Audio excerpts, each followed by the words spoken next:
I've decided this is all so silly. I've found someone I want to be with. I'm not gonna throw all that away over what? My pride? Sticking to some foolish decision I made months ago? No, nonsense. Dude, your kingdom could, like... I don't know, it's a pretty solid reason. I don't know. So come on, we're going back over the mountain the way we came. What? You just can't just bail. You can't just bail.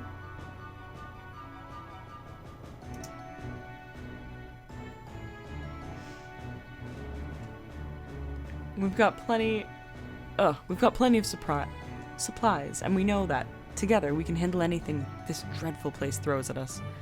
I know we can make it back. I'm not getting married to some stranger when I'm in love with you.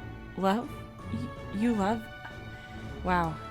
Falkner, I think I feel the same way. But we can still go to Starlight City. You can tell them the wedding's off once you get there. There's really no point in going back the way we came. My dear, it's symbolic. For goodness sake, don't you have any flair for the dramatic?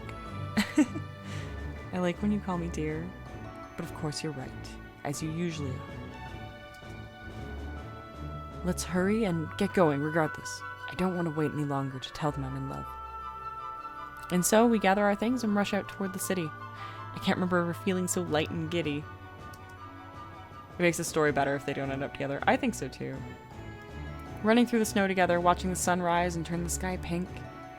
He reaches to brush a snowflake off my cheek, and I tremble a little at how close he is. His body gives us so much warmth even though he's so small.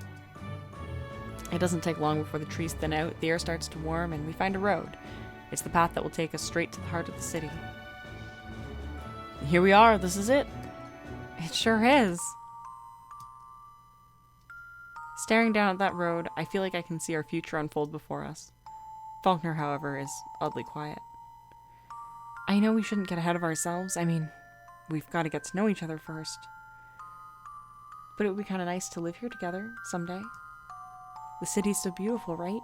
I can picture us in a tiny little house by the park. Falkner, did you hear me? I don't know.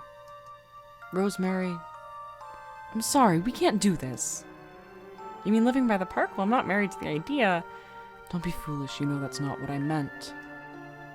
His voice is so suddenly cold, it shocks me to silence for a moment. I feel like I've been slapped in the face. I'm sorry, but this can't be what you really want.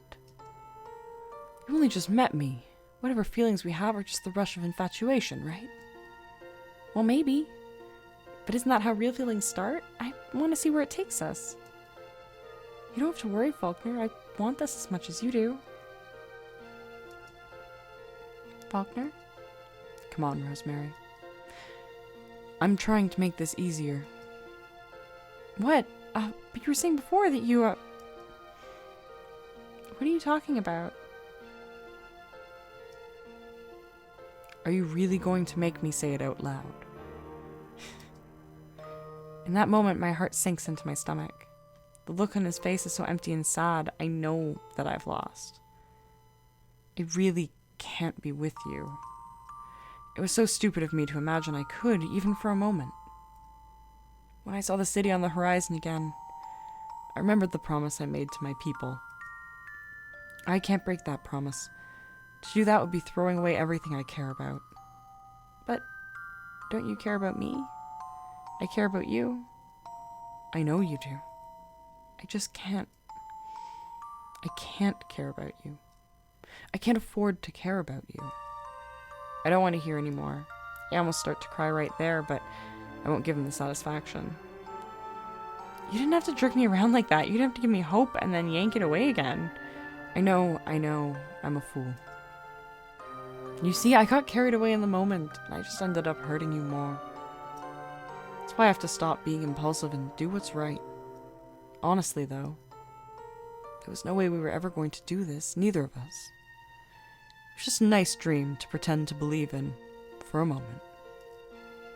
I didn't feel that way. I thought it was real. I guess I really am some big dumb oaf, if I was stupid enough to believe that. You said you loved me. You're the first person to ever say that to me. Was it not true? I love my kingdom. That's all. Oh, Faulkner. And just like that, it's over. We walked down the path in cold silence. Once we're in the city, I let him kiss me softly, one last time. I let him down onto the road, and we go our separate ways. Because he's so small, it doesn't take long for him to disappear into the crowd. As he does, it all hits me at once, like a weight on my chest I can't get off. I sit in the middle of the town square and cry. It isn't quite accurate to say I'll never see him again. For one thing, he'll become king. I'll see his coronation. But more importantly, in the years to come, Faulkner's plan will work out exactly the way he knew it would. I'll see his face in portraits everywhere, a symbol of hope and progress known across the land. The face of the man who united the Fae, and together with his queen, brought his people to a new age of prosperity. As for me, I become a knight. I get to do all kinds of amazing things. But I never forget Faulkner, or the time we shared together. As the years go by, even the hurt I feel fades away. In the end, I'm proud of him for doing what he did. It was the right thing, after all. Our time together was just a tiny chapter in the great book of his life. Why should he have thrown everything away over someone like me? Still, I'd be lying if I said I never wished it were different. I feel an ache inside whenever I hear his name.